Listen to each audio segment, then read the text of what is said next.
Hello, this is Natalia. Today I am pre-treating this carpet.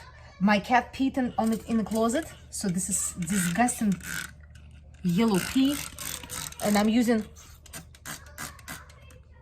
11.5 that I can actually drink. It's non-toxic, but it is able to break down oil bonds and denature proteins. So this is amazing for cleaning carpets, and I'm right now I'm gonna fill up my steamer with it, and we'll show you guys how I do it. So we just filled up the container with 11.5 right here. It's actually